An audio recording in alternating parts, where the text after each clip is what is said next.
Bada bing, bada boom, real food, diamond meal, every day for breakfast. And hopefully you can see that a recipe like this offers lots of opportunity for customization. I basically use the same framework every week, but swap out some of the specifics. This helps us not get burned out of eating the same thing on repeat. Do you struggle to stay consistent with healthy eating and just want food decisions to be easy, guilt-free, and sustainable? You're in the right place. Hi, I'm Chelsea, nutritionist and fitness coach who overcame restrictive yo-yo dieting and body image insecurities using simple nutrition tools, all backed by biblical principles. And now I help women like you find that same freedom with food so you can feel confident in the look and health of your body for decades to come. I'm ready to dive in with you. So grab that cute notebook you've been hanging on to and let's go.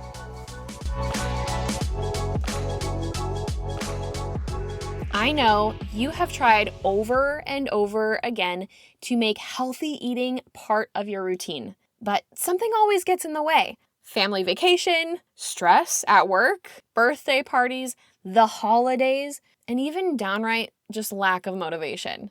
Trust me, I get it. And it feels defeating. You want to do the right thing, but why is it so hard? If that's you, my friend, I have something that will change your life. It's called The Sustainable Way, my one-on-one nutrition coaching program where I will teach you my exact method for making eating healthy simple. Because if it's simple, it's sustainable. I don't want you to feel guilty about another failed diet attempt ever again. Join me in The Sustainable Way at coachrain.com/nutrition coaching.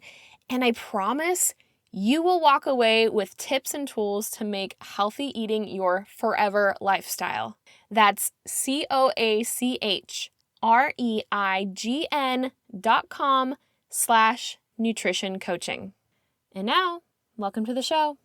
We are smack dab in the middle of the holiday season, and whether you are feeling like a rock star, staying totally in control around all of the treats and extra special dinners with friends and family, or if you are bearing down and eager for the events to be done so you can go back to your routine and feel normal again, I thought today would be a great time to share with you exactly what I am eating between holiday events to stay healthful and consistent. Why is this so important? Because normalcy and consistency between the big events keeps us from becoming addicted to the sweets and unhealthful sugary treats. It helps our guts stay strong so we don't feel completely wrecked by an off-the-wall holiday feast.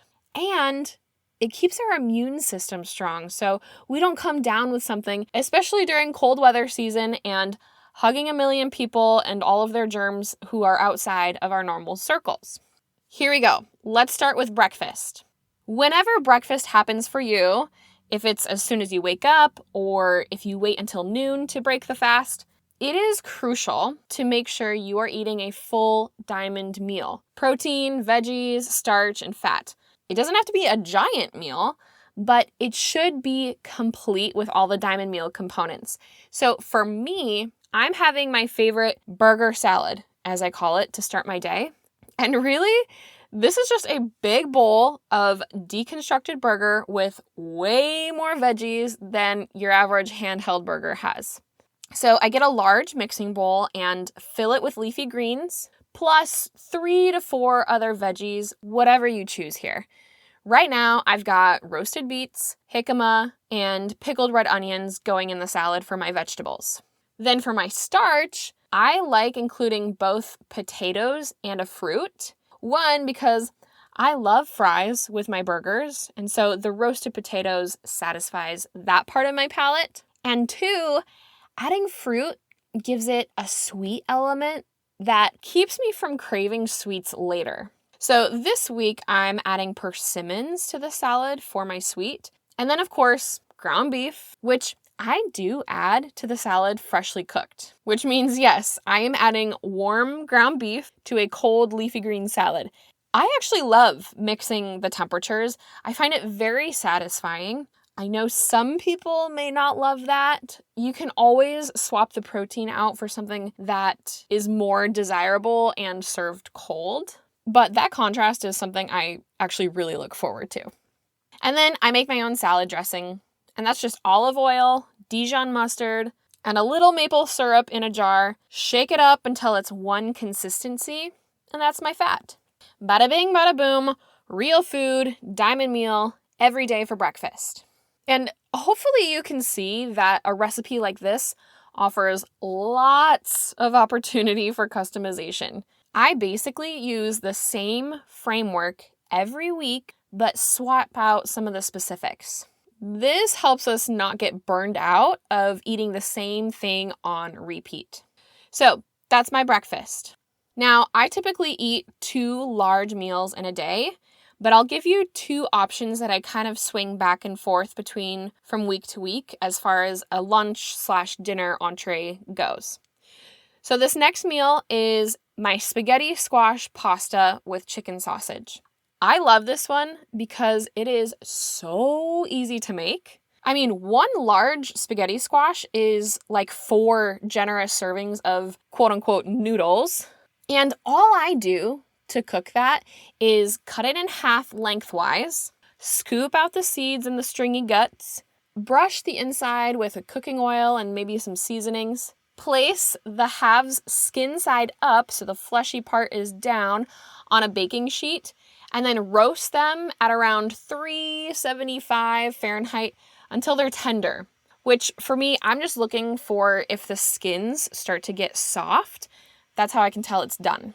Take them out of the oven, let them cool a little bit, and then I scoop out the flesh and use that like pasta noodles.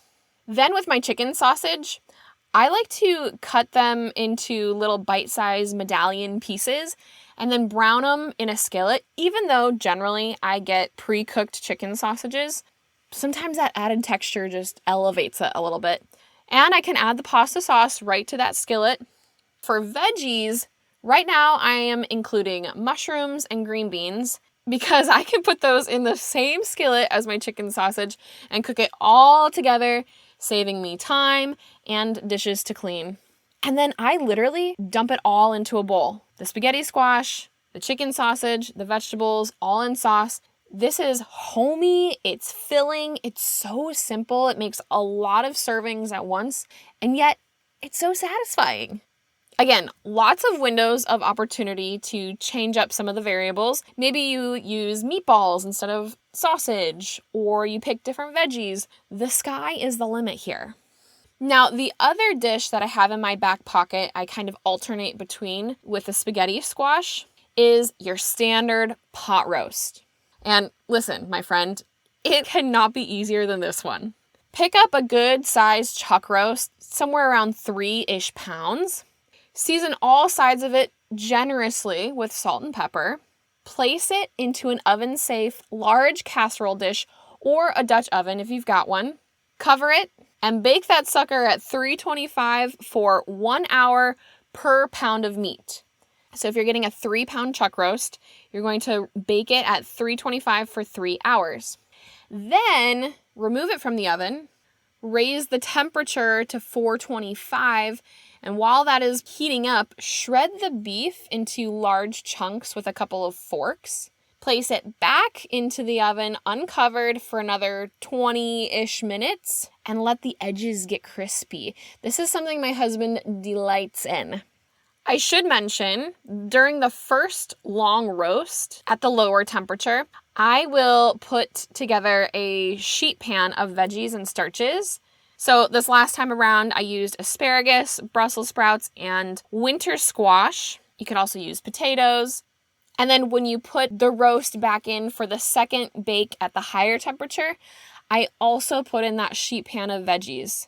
It's very efficient this way and a great way to batch cook. This easily gets us 5 to 6 servings of meat. And finally, my sweet tooth fix in between holidays, I make my absolute favorite seed cycling bars. Basically, I came up with my own healthful version of Scotcheroos by replacing cereal or the puffed rice with a combination of pumpkin seeds, sunflower seeds, and almonds.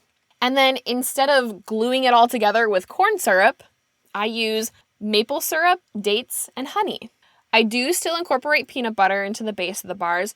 In fact, I actually like to use Equip's Prime Protein Powder, the peanut butter flavor, to get some extra protein into these medicine bars, as I affectionately call them. So, okay, let me back up. Combine about a 1/4 cup of each nut or seed that you want, so about 3/4 of a cup in total, plus 6 large dates, a tablespoon of maple syrup, and a 1/4 cup of shredded coconut. Combine that all in a food processor and grind them up until they're crumbly, but not yet a paste. If you go too far, you're going to end up with nut butter. Then in a bowl, I add about 1/2 cup of peanut butter, but it has to be runny peanut butter. Like you stick a fork in, raise it up, and it should be dripping down. If it's not runny, I add a touch of honey with a little bit of water until I get it to that runny consistency. Or alternatively, like I mentioned, a scoop of Equip's peanut butter protein powder plus water and honey, whisk that all together, and it will do the trick. So you've got your bowl of runny peanut butter, add the ground seed mixture to that bowl, and then stir it all around so everything is coated, and then spread that evenly in a glass dish, pressing down gently. Too much pressure here, and these things will be very tough to chew through. So that's the base of our healthy scotcheroo seed cycling recipe. Then I make a chocolate topping, just like the classic scotcheroo. So you'll need to melt about 1/2 cup of chocolate. I personally like to find the darkest chocolate possible, which is usually an unsweetened baking square of sorts, because then I can control how sweet it is. So I'll add another 1/2 scoop of protein powder for even more protein, yay, plus a touch of honey to sweeten it so it's not super bitter. Once all of that is combined, pour it over the seed mixture in the glass dish, spread it evenly, and then store it in the fridge. I just cut myself a little square every night for dessert, and it keeps my sweet tooth away while giving me a little extra protein, plus magnesium from the dark chocolate, and a whole slew of other nutrients from the nuts and the seeds. This is an absolute must try. You'll thank me later. And if all of this sounds great, but you could use some more ideas on how to tweak these recipes and make them your own, or even come up with strategies that will keep you healthful before, during, and after your next holiday event, come join me in the sustainable way. That's exactly what I'm here for.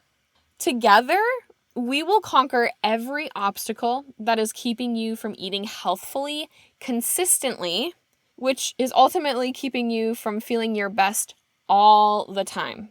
Let's change that. Head to coachrain.com/nutritioncoaching to learn more about what's actually inside the coaching process. You can ask me questions directly and even get enrolled as soon as today. Because why wait another day to feel confident not only in your body, but your ability to steward it? That's coachrain.com/nutritioncoaching, and I cannot wait to connect. I pray this episode was helpful to you, my friend. If so, could you do me a massive favor and take 30 seconds to write a review? This is the best way to bless me big and help more people learn just how simple eating healthy consistently can be. And if you want more value-packed info from me, head to coachrain.com and sign up for the Weekly Harvest, my weekly emails filled with recipes, how to use food as medicine, biblical nutrition, and more. That's coachreign.com for the Weekly Harvest. Blessings until next time, sis. Toodles.